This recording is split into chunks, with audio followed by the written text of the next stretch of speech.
Hi all, ಈ ಸೀಸನಲ್ಲಿ ನಮ್ಮ ಮರದಲ್ಲಿ ಹಲಸಿನ ಹಣ್ಣಾಗಿದೆ. ಈ ಹಲಸಿನ ಹಣ್ಣಲ್ಲಿ ಒಂದು ರೆಸಿಪಿ ಮಾಡೋಣ ಅಂತ ಹೇಳ್ಬಿಟ್ಟು ಇವತ್ತು ಹಲಸಿನ ಹಣ್ಣಿನ ಹಲ್ವಾ ಮಾಡ್ತಾ ಇದ್ದೀನಿ. ಹೇಗೆ ಮಾಡೋದಂತ ನೋಡ್ಕೊಂಬರೋಣವಾ. ಹಲಸಿನ ಹಣ್ಣಿನ ಬೀಜ ಎಲ್ಲ ತೆಕ್ಕೊಂಬಿಟ್ಟು ಪೇಸ್ಟ್ ಮಾಡಿ ಪಕ್ಕದಲ್ಲಿ ಎತ್ತಿಟ್ಕೊಂಡಿದ್ದೀನಿ. ಗೋಡಂಬಿ, ದ್ರಾಕ್ಷಿ, ಬಾದಾಮ್ ಇದನ್ನು ಕೂಡ ಪಕ್ಕದಲ್ಲಿ ಎತ್ತಿಟ್ಕೊಂಡಿದ್ದೀನಿ. ಒಂದು ಪ್ಯಾನ್ಗೆ ಸ್ವಲ್ಪ ತುಪ್ಪ ಹಾಕ್ಕೊಂಡು ಗೋಡಂಬಿ, ದ್ರಾಕ್ಷಿ, ಬಾದಾಮ್ ಇದನ್ನೆಲ್ಲ ತೊಗೊಂಡಿರ್ತೀವಲ್ಲ, ಡ್ರೈ ಫ್ರೂಟ್ಸ್ ಬೇರೆ ಕೂಡ ಎಕ್ಸ್ಟ್ರಾ ನೀವು ತೊಗೋಬೋದು. ಇದನ್ನು ಬಂದು ತುಪ್ಪದಲ್ಲಿ ಚೆನ್ನಾಗಿ ಫ್ರೈ ಮಾಡಿ ಎತ್ತಿಟ್ಕೋಬೇಕು.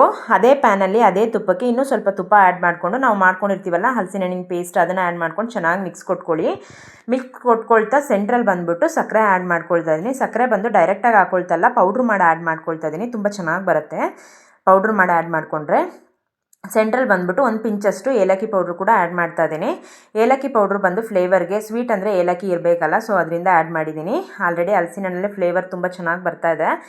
ತುಪ್ಪ ಸ್ವಲ್ಪನೇ ಹಾಕ್ಕೊಂಡು ಆ್ಯಡ್ ಮಾಡಿಕೊಂಡು ತುಂಬ ಚೆನ್ನಾಗಿ ಮಿಕ್ಸ್ ಕೊಟ್ಕೋಬೇಕು. ಸೈಡಲ್ಲಿ ಬಂದು ಸ್ವಲ್ಪ ಕಾರ್ನ್ಫ್ಲೋರ್ನ ಬಂದು ನೀರಲ್ಲಿ ಮಿಕ್ಸ್ ಮಾಡಿಕೊಂಡು ಆ್ಯಡ್ ಮಾಡ್ಕೊಳ್ತಾ ಇದ್ದೀನಿ. ಇದು ಏನಕ್ಕೆ ಅಂದರೆ ಹಲ್ವಾ ಅಂದರೆ ಅದೊಂದು ಸ್ಟ್ರಕ್ಚರ್ ಬರಬೇಕು, ಸೊ ಅದರಿಂದ ಆ್ಯಡ್ ಮಾಡ್ಕೊಳ್ತಾ ಇದ್ದೀನಿ. ನೀರಲ್ಲಿ ಮಿಕ್ಸ್ ಮಾಡಿ ಆ್ಯಡ್ ಮಾಡ್ಕೊಳ್ಳಿ, ಡೈರೆಕ್ಟಾಗಿ ಆ್ಯಡ್ ಮಾಡಿಕೊಂಡ್ರೆ ಗಂಟು ಕಟ್ಕೊಂಡ್ಬಿಡುತ್ತೆ.